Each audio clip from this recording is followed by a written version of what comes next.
Hello, greetings and welcome, my dear listeners. My name is Heretical Hatter, and I welcome you to this episode of my little series, Tau Empire Reimagined.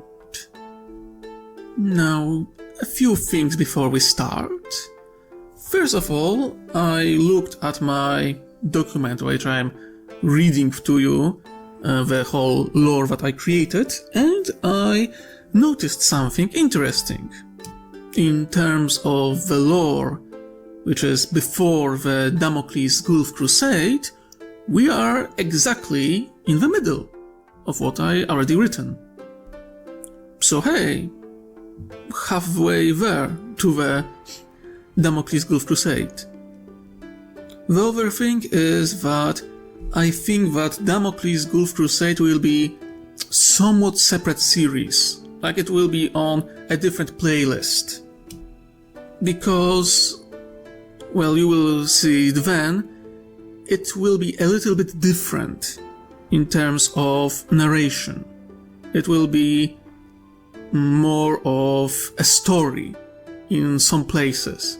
I will still be talking about lore, about numbers, about the size of a fleet and the battles, but I will be sprinkling in a little bit of storytelling and scenes and heroes of the story here and there. The other little thing is I would like to once again thank none other but Mark's Imo for making a little bit of art for races of Osten-Sea Council. You can see them right now on the screen. He did them by himself without me prompting. I'm really happy that I managed to coax him back with, or inspire him rather, to make a little bit more art, which I personally really much enjoy, although I see that he used some names of a species on the Tau Empire member species list that is available online, and I used them somewhere else, but it's still a good thing to be inspired by. So if you want to look how Mark Simo sees the Osten-Sea Council, how the member species of this faction could probably look like, the link is in the description. Another bit is that I'm developing and expanding on the map of this coalition space or region of space where the coalition lies, and it's similar but also different in comparison to what we know from canon. For example, we all know the Damocles Gulf. It's this strange anomaly that is hard to, move through. But if you look at my current map, you will notice that not only I put more anomalies in this region, but also that I renamed the Damocles Gulf to Damocles Rift. And I will address this right now before people get confused when I will be posting maps of in the future. The reason for changing of name is extremely simple.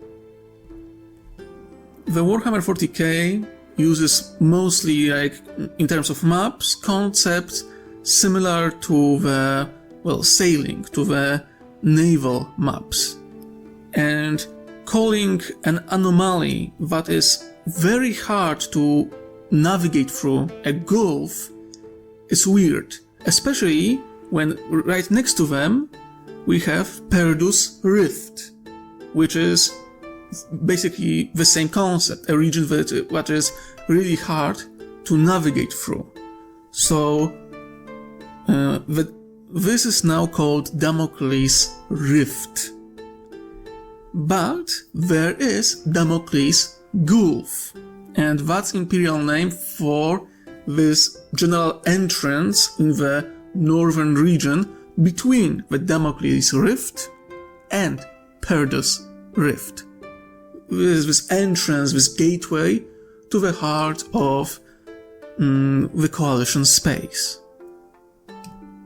I hope that my explanation is satisfactory, and I know that some people will be confused, but I feel that it just makes a little bit more sense calling a region of space which really can't be easily navigated a gulf with what we know of 40k naming system is just really confusing.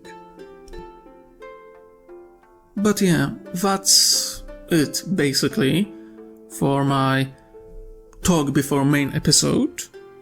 Today we'll be talking about first war between the Coalition and a major faction of 40k. None other but the Orcs. So, my dear listeners, sit back, take a snack, relax, and let's dive into the Third Coalition War.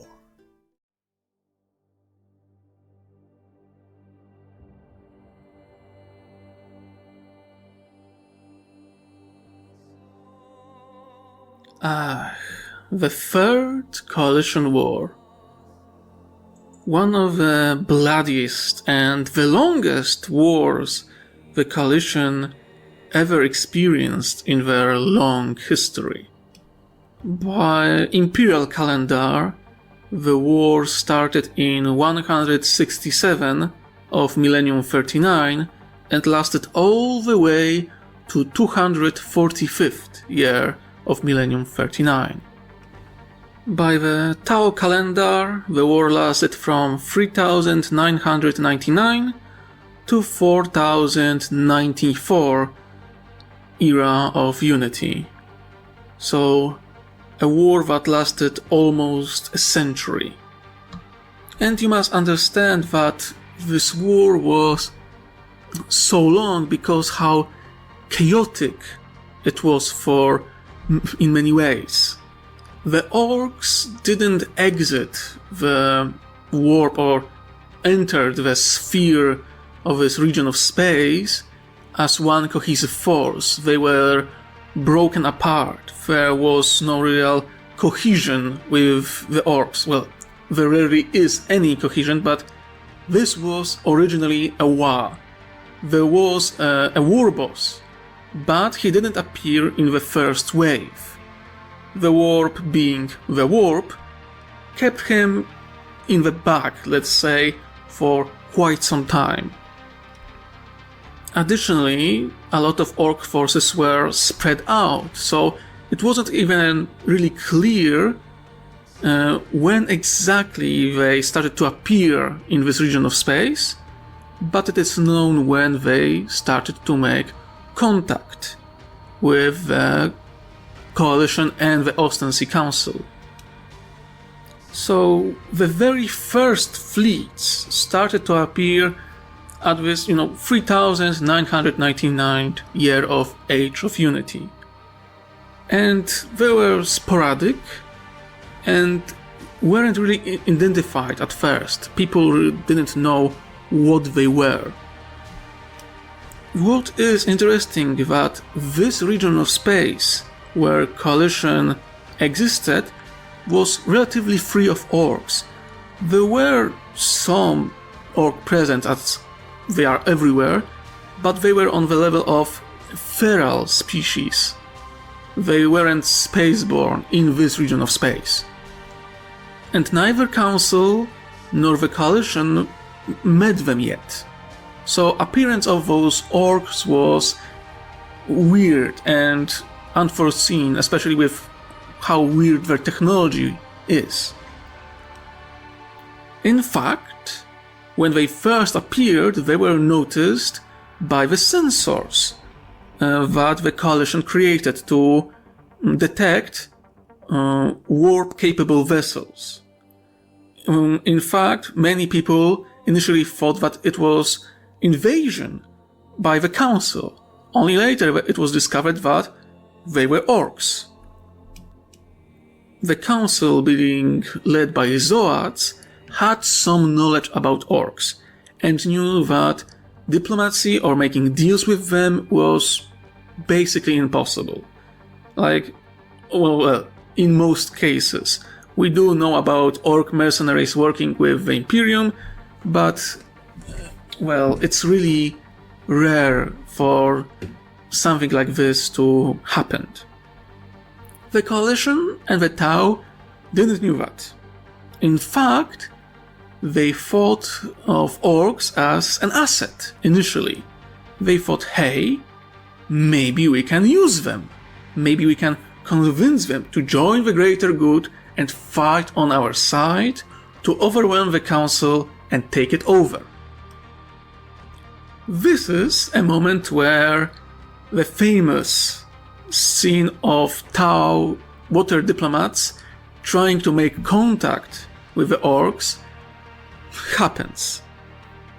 I am sure most of you who know 40k already heard the story, but I will retell it.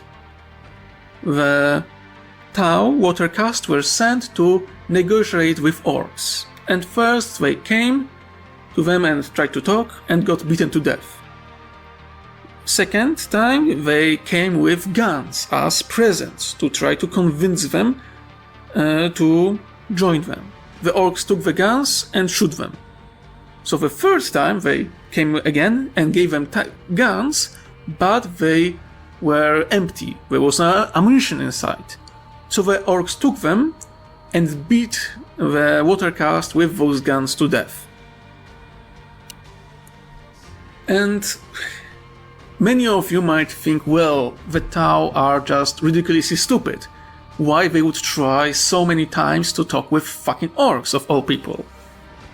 But, I heard this argument so many times, especially the Imperium fans are mocking the Tau for trying diplomacy with the orcs, even though the Imperium is known for,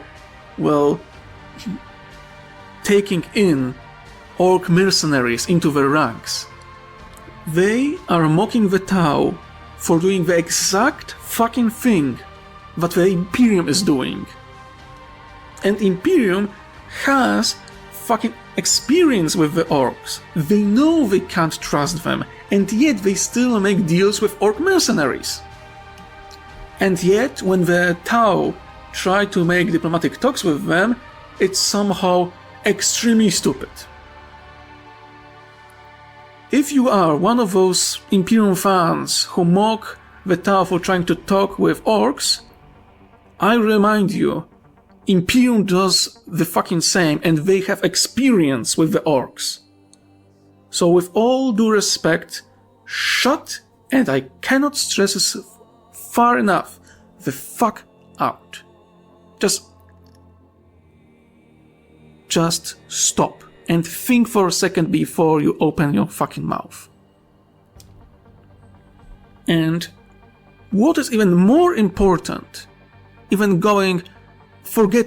just ignore the fact that the Imperium does use orc mercenaries. If you look at the Tau history, both canon and what I showed in Mars series, the Tau made contact with many hostile races.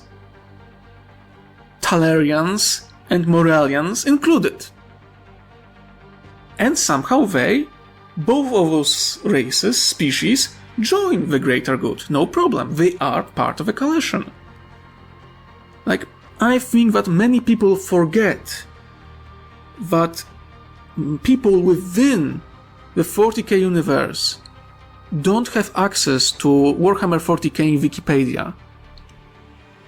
For example, people who don't read books about the Imperium don't know that vast majority of the Imperium has no idea that Horus was a son of the Emperor, that 9 of his sons rebelled against the Emperor, They see him as some dark lord who took in 9 creatures of darkness from the void and waged war against the Imperium, and the Emperor created 8 angels, his primarchs, to fight against them.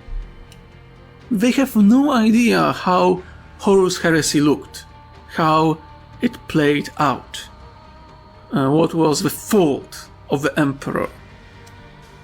I mean, the Old Man Reacts has a great series talking about the faults of the Emperor, what actions he made that caused the Horus Heresy.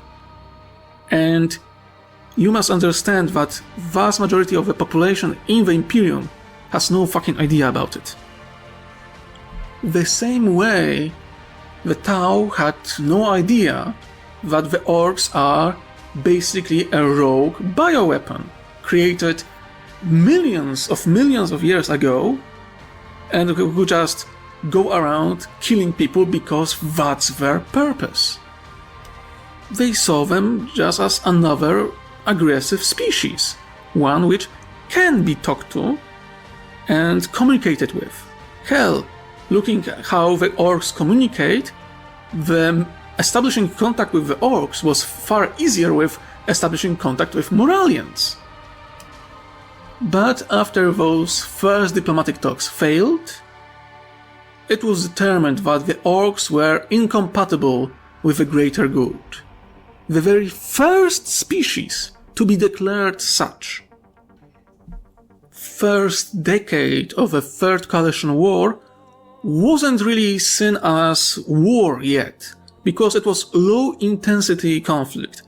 The orcs were popping out in small groups, in small fleets, or even individual vessels, and, attacking trading vessels, probing the border, and just being a nuisance.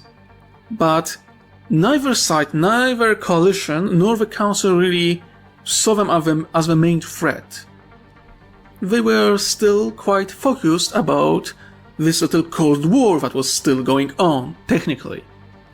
Neither side realized how big of a threat the orcs would become quite soon. So the Cold War continued, the Council and the Coalition just staring each other out, trying to figure out what the other side will be doing, when the orcs were in small pockets flying around our southern galactic border, being more of a nuisance than a real threat. And that was reality all the way to 4011 year of the Era of Unity, when the main orc force managed to exit the warp, with the war boss of the whole war, the head smasher Grad Captain, leading the main force of the orcs into both coalition and the council space at once. This war was mostly fleet-based because the war boss was a freebooter, was a pirate. But orc is an orc, and they know how to fight. When the main force of the orcs entered this region of space, neither side was really prepared to fight them, because they were used to orcs showing up in small numbers. They had sensors ready and they registered arrival of some forces, but they didn't really think much of it. Their sensors weren't really that good at the time. So they were quite surprised when a full fucking war showed up right at their border and smashed into it. The council was hit hard. In fact, a good portion of the orc forces smashed into the council space, taking more than few worlds in the first few months of the conflict. The orcs managed to even attack 2 Sept worlds, both Xeila and Tashvar, which was a waking call for both factions. The orcs proven to be a massive threat, a powerful enemy that was gunning for them and trying to kill them. However, in this chaos, in this bloodshed, someone saw an opportunity. None other than Ethereals. Ethereals who noticed that with proper direction, proper attacks, you can somewhat steer the orc forces. So they did the only logical thing and steered them towards the council. Another 6 worlds were lost, and 3 races, which were member species of the council, were almost, well, they were on the border of extinction. Their homeworlds were conquered, their people enslaved, a great portion of their population slaughtered. It took some time, but the second stage of the war lasted between 4011, when the main orc force arrived, to 4026, a year of era of unity. So, a 15 years of council getting their ass beat really hard, and the coalition struggling to hold the bloody line. Finally, because of desperation and because the orcs started to invade major worlds of older member species of the council established contact with the coalition and made the deal with the Ethereals. They begged them for a chance to combine their forces to fight back against the orc menace.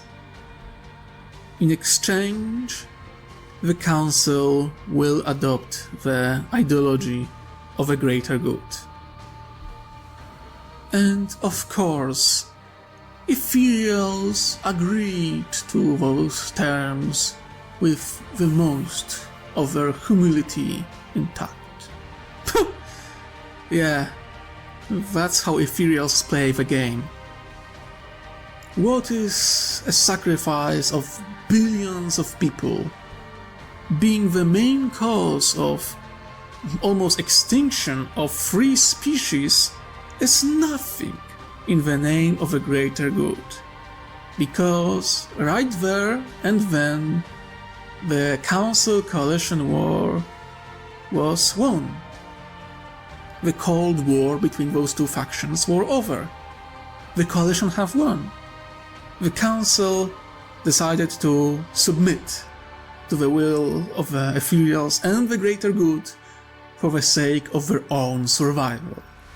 And so, the alliance, if you can even call that, of Council and the Coalition moved into the battle space together to regain lost territories. Retaking the planets which were either infected by the orc menace or those that were taken over during the war took all but 34 years. 34 years to regain what was lost in initial fighting. So, as you can probably imagine, this wasn't really holding the line. The orcs were being defeated when they were returning, they were spreading into other regions of space and they were pushed back. It was 34 years of constant warfare. Thankfully, with both successes and the losses that the orcs took during this time of war, this period of war, more war bosses were rising up in different places.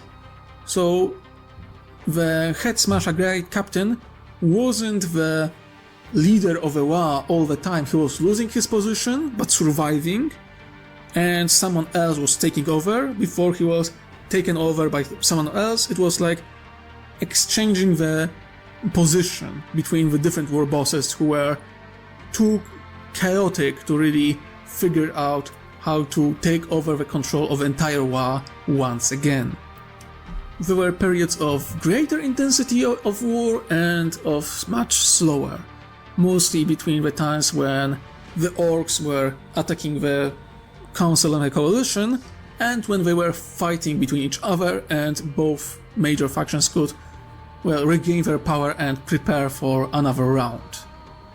But finally, after those 34 years, the Coalition managed to regain basically all the lost territories. Even more, this was a period where the pulse rifle was developed.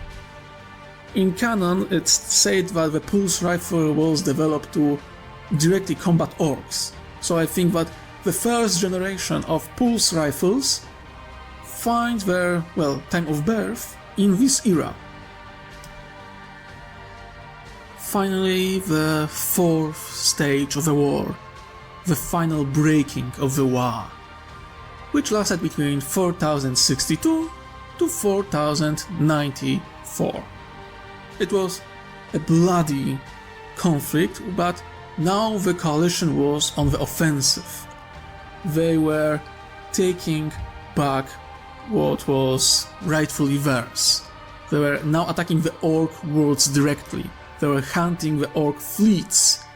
There was first mass use of orbital annihilation, like the very light version of Exterminatus by the Coalition standards. But it was only directed on the fully orc worlds only. And this chaotic war finally came to an end in 4090, when Commander Stormside, one of the greatest aircast commanders in this age, managed to defeat the Warlord of the War in naval battle, and the Orc War finally disintegrated, fell apart, and started to run in all directions. Next 4 years, till the official end of the war, was a cleaning duty.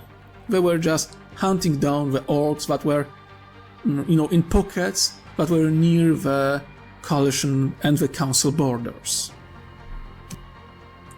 After almost a century of war, the Coalition stood victorious. The orcs managed to cause a lot of damage, a lot of losses were took, but also many lessons were learned.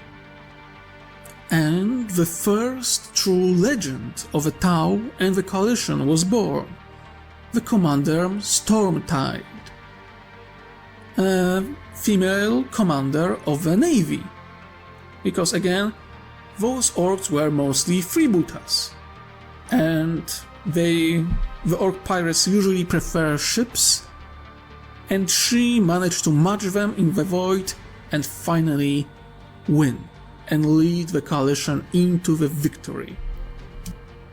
Some of you might think, well, but what about the orc spores? The orc spores are basically forever. The septs and the worlds which were conquered, taken from the orc worlds, will still have orc spores, and the orcs will, regrow again and again. Here is where technology that the Tau and the Coalition at large uses appears to be handy, because the Coalition developed drones and different sensors which detect orc spores, and they created basically drone armies which only role is to detect and burn orc spores. So, did the orc spores existed on many planets? Yes. But steady but surely, the Coalition managed to purge the worlds out of orc spores, simply by amount of automation and sensors and technology and drones available to them. Like, this is something that the Imperium and many other factions wouldn't be able to do, because they have fear or they don't use AI and machines to that extent. The Coalition does. So, the Coalition is one of the few races or factions in 40k which has ability to actually purge the world of orc spores, which is quite an achievement. Again, it would take a lot of time, and orcs would return here and there, because you can't burn entire world in controlled manner if you want to settle it. But even if it will take decades, the orc menace within Coalition borders was kept at bay. Of course, there was a problem of orcs running and escaping into different regions of this region of space. True, but there were small forces, small fleets, and probability of them being a real threat was minimal, at least at the time. But with the war against the orcs won, finally over, the matter of the existence of Ostency Council still remained. And during the war, the Coalition didn't suffer as many losses or damages as the Council. In many ways, the Coalition rebuilt the Council and their space and their technology and retook the worlds which they lost. So, the existence of Council was just unneeded. They were already subservient to the Ethereals and to the Coalition, and as such, the Council would dissolve and be taken over by the Coalition.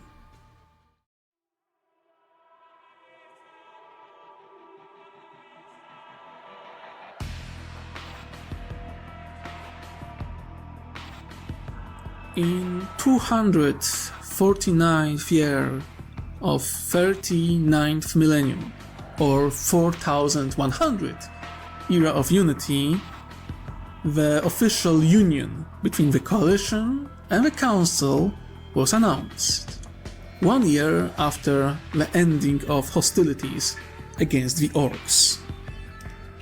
But you must understand that this union was only a formality.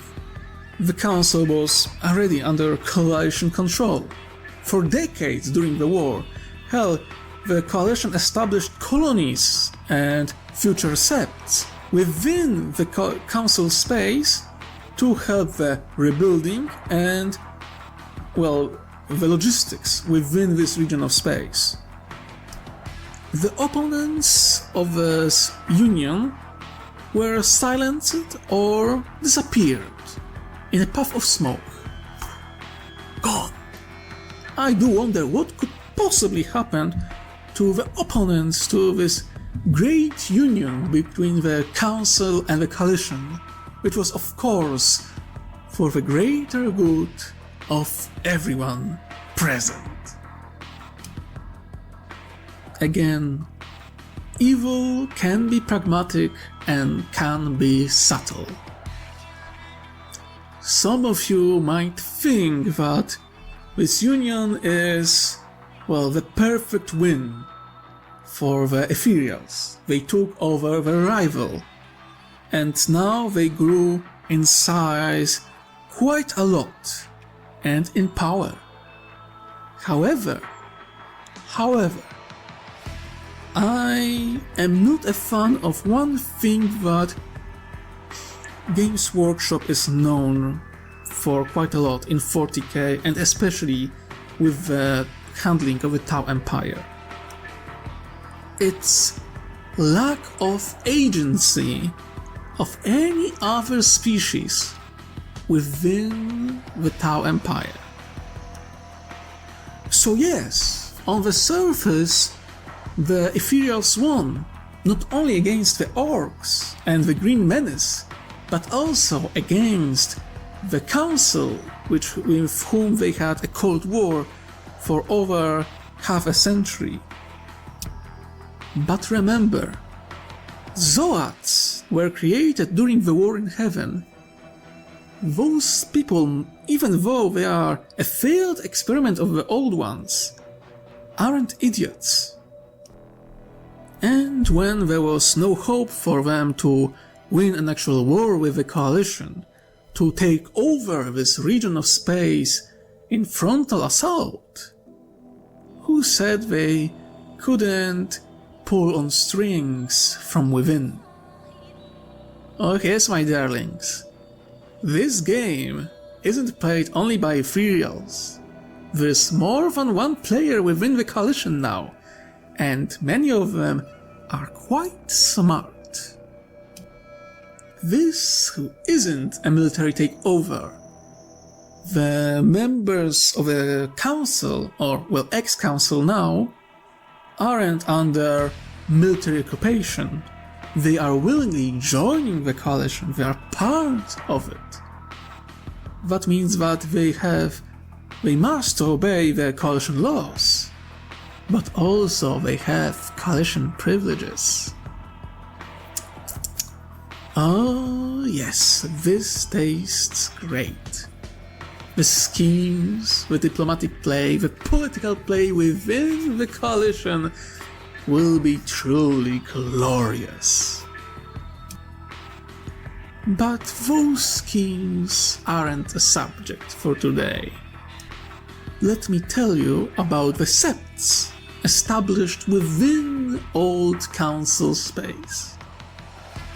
The very first is Brishi, and this system is situated at the gate of both Coalition and the Council space. It's a trading hub and commerce hub for both regions. There was a union, but there was still quite a lot of time needed to change administration, so this step was extremely important for transport of goods, both during time of war and time of peace.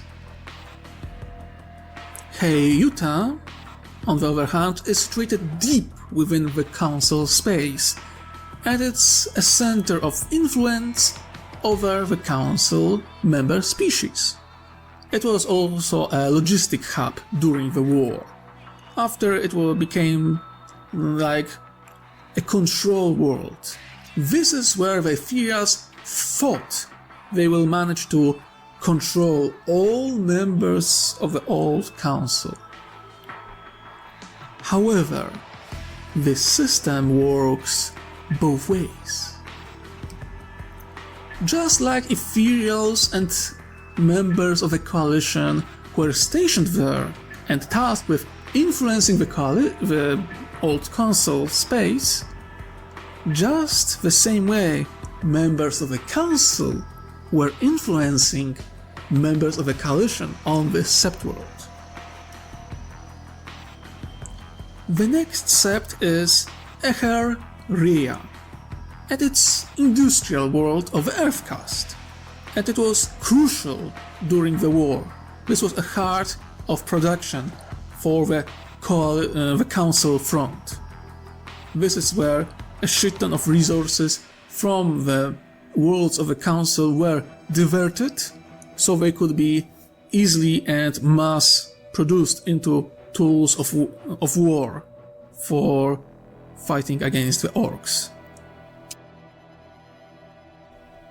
And the last Sept is Ul Ross. And this Sept is a military Sept. It's a world where all species of the Council were trained with military of the Coalition to integrate their military and their doctrines, their tactics, their weapons into the Coalition roster of available weapons. So, a classic military world, focused basically only for training new forces. Extremely important for the unity between the Council and the Coalition. Being a soldier and living as a soldier unites people, and this sept ensured that both militaries truly integrated into one another. And again, just like the Coalition had a lot of influence over the Council, the same went the other way, because some tactics and weapons that the Council was using were very effective. So again, it's from the ethereal's perspective, it was meant as a takeover. And yet it was more of a merging. Despite the outside appearances, despite the fact that by all accounts it should be a takeover of a council, it was a true union of both factions. And now we can look at the size of a coalition after this union. The coalition counted 27 member species, 260 worlds, and 24 septs. Quite significant growth from merely 180 worlds not that long ago, now isn't it? Reminder, some worlds were lost and destroyed and made uninhabitable by the orcs, or by the war on the surface. And some worlds were colonized. But by the end of everything, 260 worlds in the 39th millennium. You can probably guess that by the time the Coalition and the Imperium meet, the Coalition will be quite big. But the first contact between the Imperium and the Coalition is way off. Long before that, the members of the Coalition wanted revenge on those pesky orcs. And so, the Green Hunt have begun.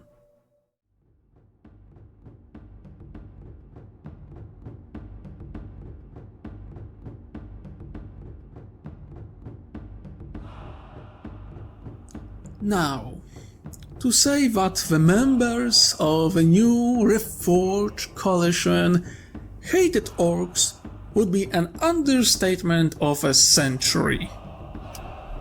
The longest, the bloodiest war in the coalition history, at the time at least. First species to be proven to be incapable to be, accept the greater good. They were anathema to the concepts and the ideas that allowed the coalition to grow to this size and to this level of power. So, with hatred boiling in the veins of the entire coalition, and with Commander Stormtide ready to take battle with the orcs, the Green Hunt had begun. It lasted between 249 to 304 Millennium 39, or 4100 to 4168 Era of Unity. The goal of the Green Hunt was very simple. We are taking our fleets and we are chasing every single orc fleet we can find, and we slaughter them to the last. If we find an orc colony or world infected with orcs where there are no slaves of other races, we burn them into oblivion and we move forward, hunting those fucking bastards. And they did. Oh, they did. Now, the orcs were scattered. The orcs weren't united. The orcs lost their leadership and any concept of cohesion. There was no warlord, there was no war boss big or strong enough to command them.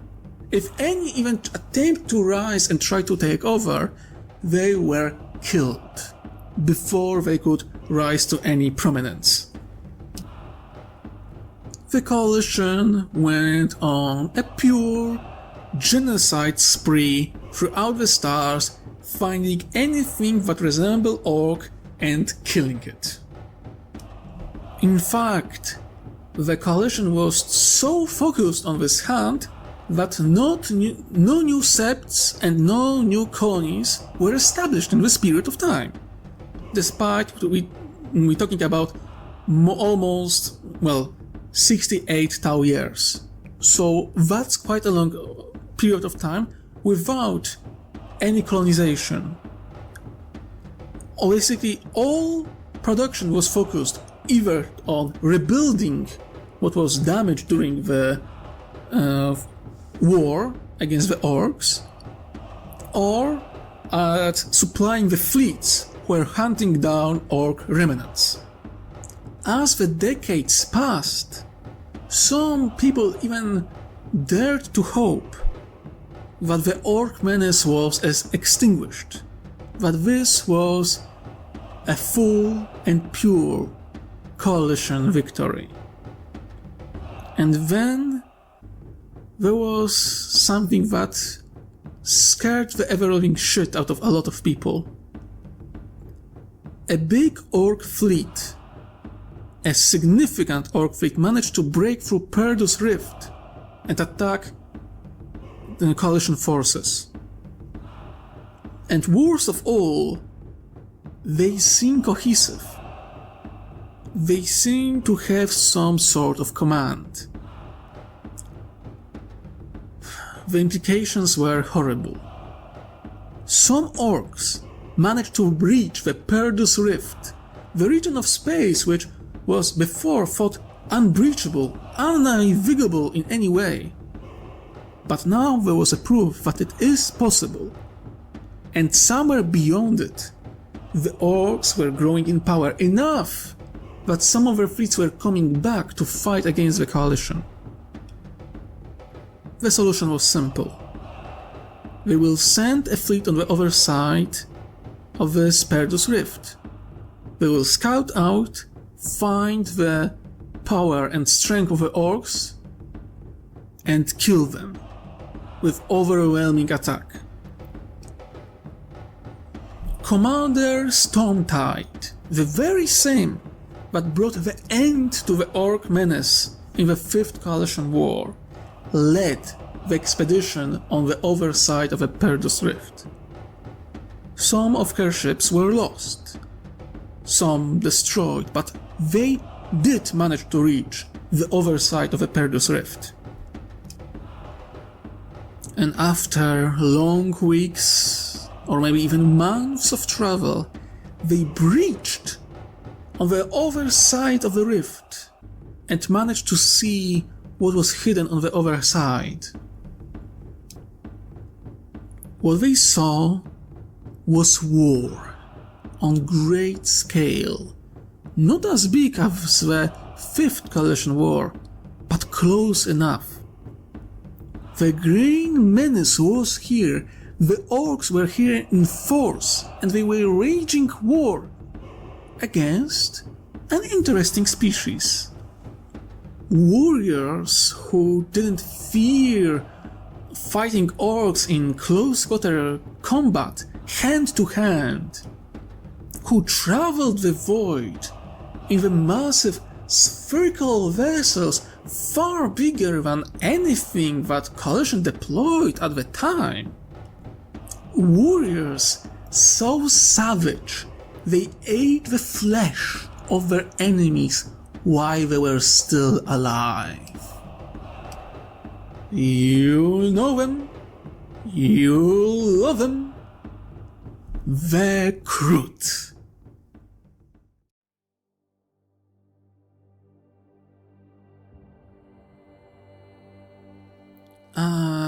The Cruit. They are just amazing creation. I absolutely love them. One of the few examples in this series where I don't really need to change anything. Or well, just a little bit here and there. But minor changes overall. The Cruit come from a planet of Pesh, and they have amazing ability to absorb and adapt the DNA of the prey they consume.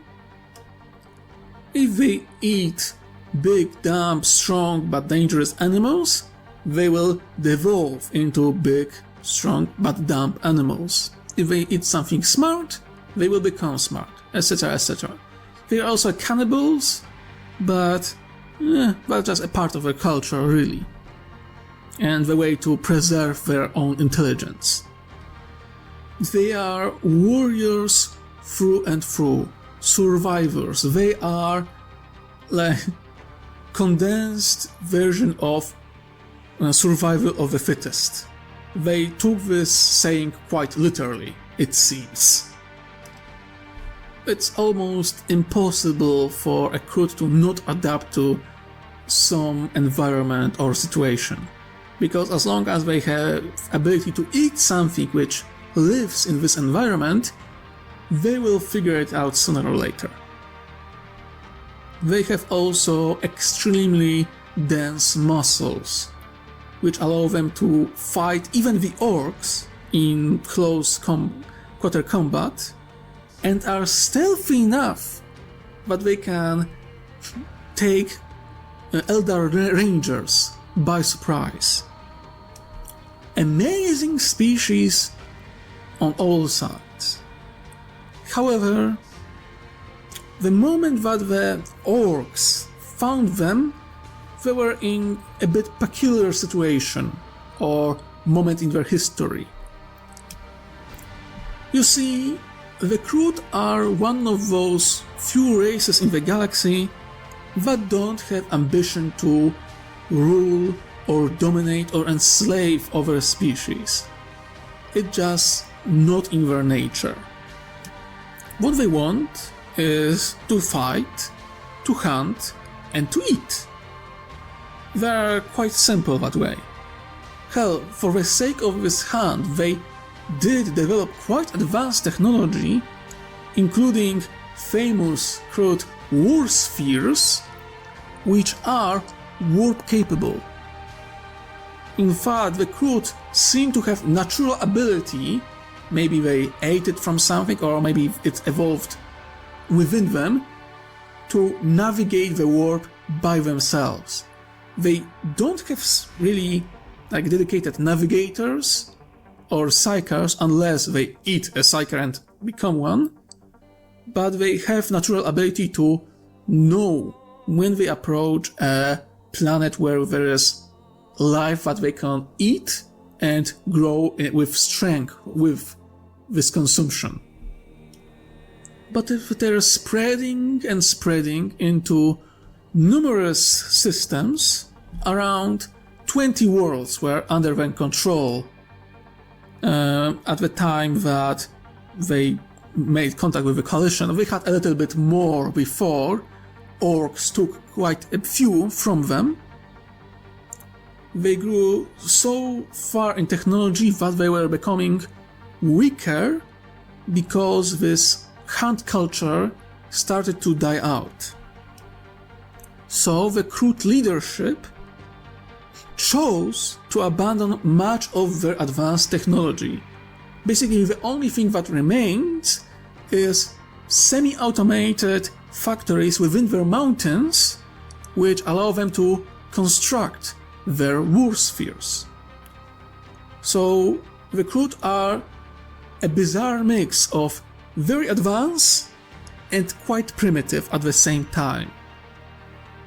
They aren't dumb, they can create technology, but the culture that allows them to grow in terms of genetics requires struggle. Struggle breeds strong warriors. And that's why they chose to abandon quite a lot of their own technology. Which proven to be quite problematic when the orcs came and smashed into their territory. They were led by self-proclaimed successor of the last war boss, an orc who named himself Hronan the Cruel.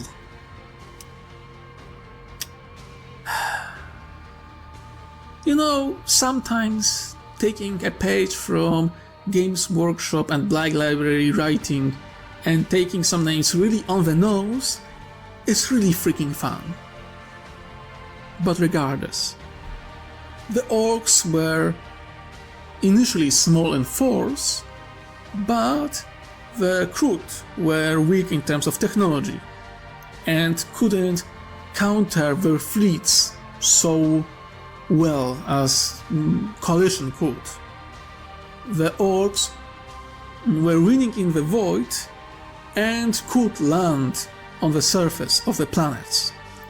And as we all know, the better the fight, the stronger the orc becomes. And in war with the Coalition and the Council was respectfully keeping their distance because they aren't idiots and don't run towards a screaming green menace. They keep their distance and shoot them until they are dead. The Cruit, however, were more than happy to go close and personal and kill the orcs personally. However, this allowed orcs to spread and replicate far faster. And so, by the time that Commander Stormtide arrived into the Cruit space, they were losing this war. The orcs had the advantage.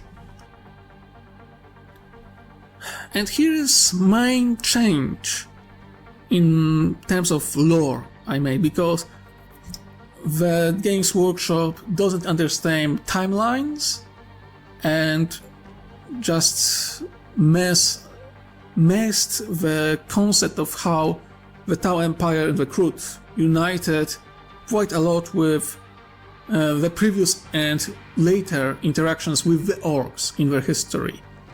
So I think my rewrite fixed that a little bit. The initial orders of Commander Stormtide was to locate, identify orc forces and wait for reinforcements. But going through Perdus Rift would take a long time. And the Cruit most likely wouldn't survive this long without her help. So she went into combat. So-called Continuation War, or the Cruit War, began, and it lasted between 304 to 322 Millennium 39, or 4168 to 4191 Era of Unity. The sudden alliance between the Cruit and the Coalition was outgunned, and the Cruit initially were suspicious, but with orcs being on their doorsteps, they said, okay, fine, we are happy with any help we can get, really. Because they couldn't handle the orcs. At least not in the void. And Stormtide was the commander who took down the orc fleets in the previous war. She was the architect of the destruction of the orc war. And now she was beating the orcs again, and doing it well. For a time. Sadly, Hronan the Cruel wasn't as blunt as his predecessor. He was more cunning, despite his name. In many ways, he named himself Cruel to fool others into thinking that he was only cruel and not cunning. And so, in 4172, merely 4 years since the Commander Stormtide arrived into the battlefield, she was led into a trap and her flagship was boarded by the new warboss.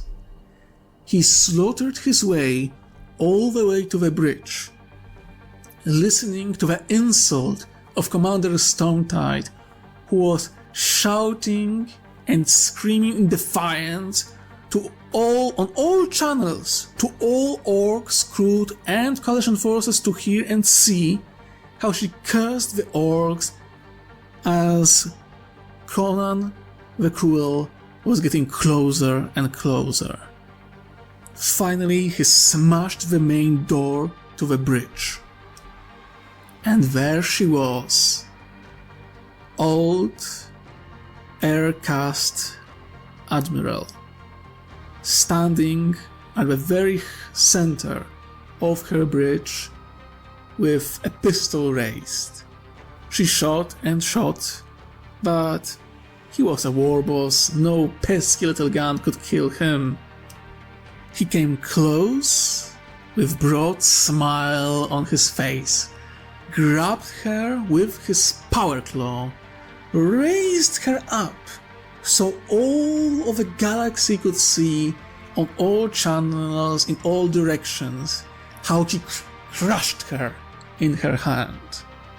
And with her death, he declared himself a true warlord and announced the new war would begin, and the blood of a Cruit and his pesky grey skin would color the boots on his feet.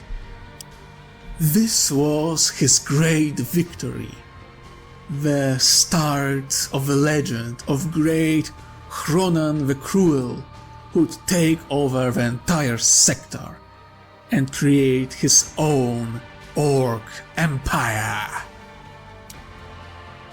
In his happiness, however, he failed to notice that even in her death, Commander Stormtide was grinning.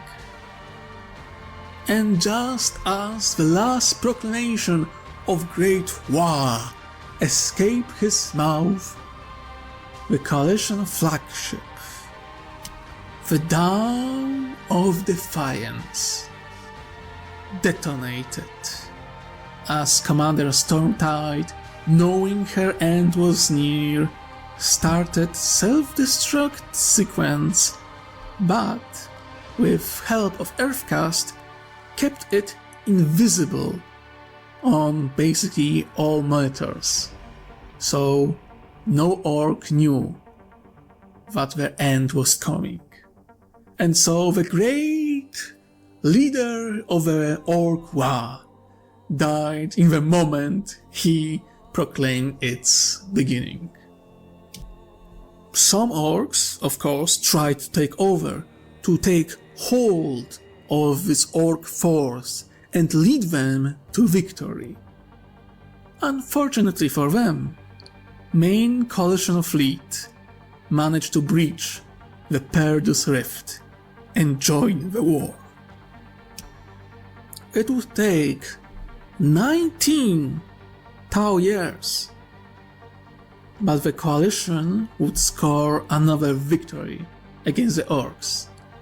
The death of Conan the Cruel broke the orcs in this region, and with coalition forces sending more and more units into the Cruit space, they managed to push them back out of Cruit space and hunted most of their bigger forces down, leaving only small fleets that once again scattered among the stars.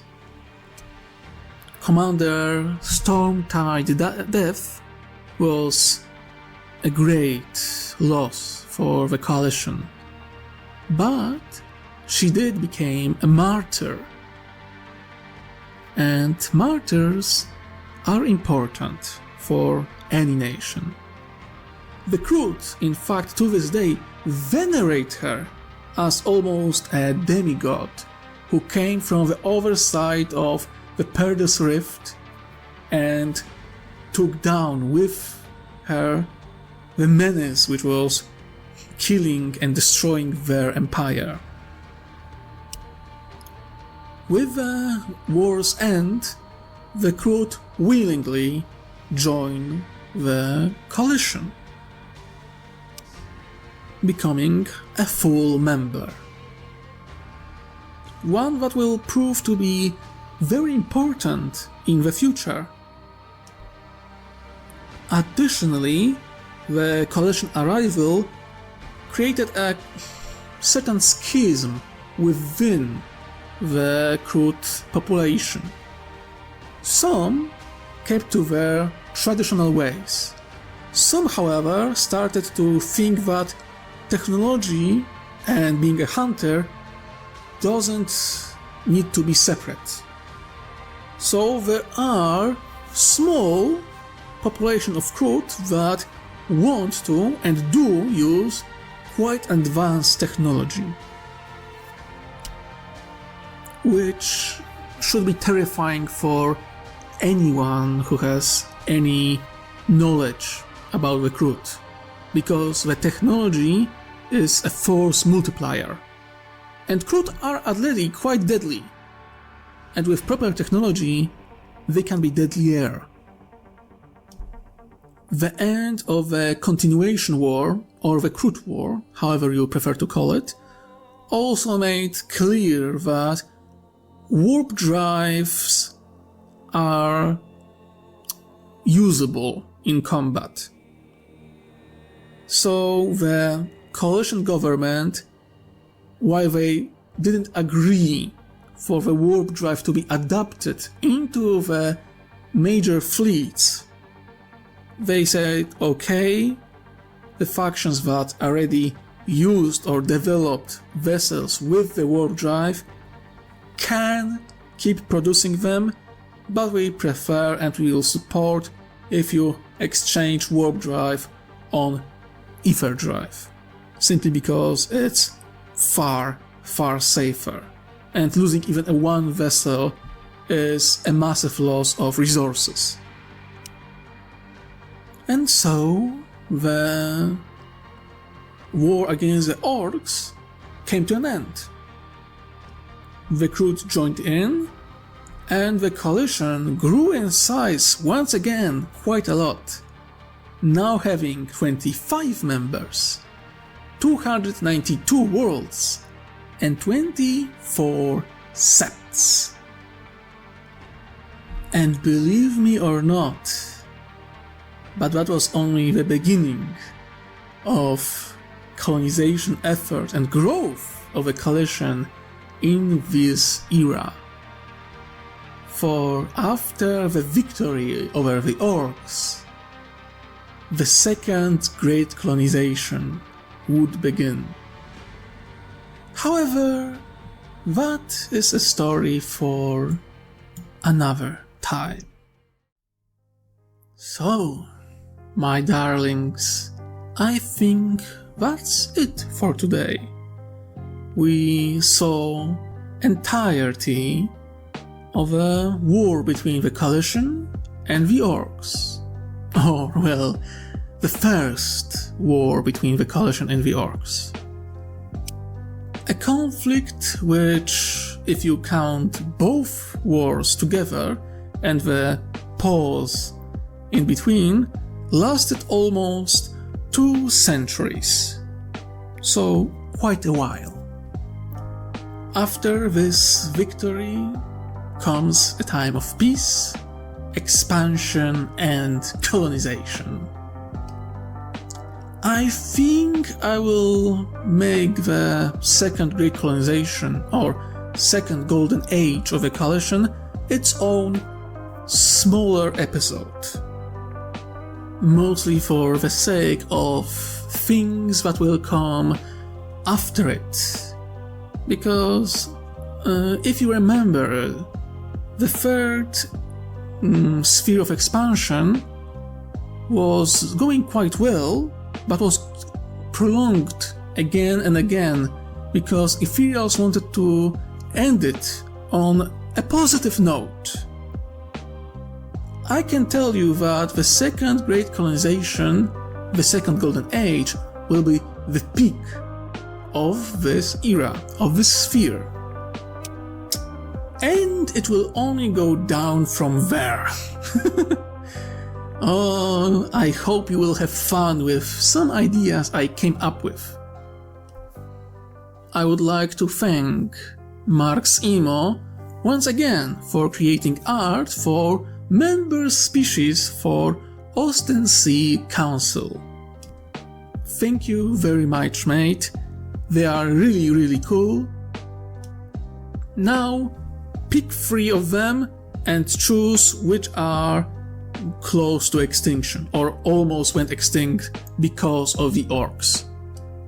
To everyone watching, I am not telling you, and I will not reveal which species Marximo chose. But I will tell you that the cutest ones you think that are the cutest went almost extinct. Because this is grim darkness of a 40k galaxy, so fuck your feelings, I guess.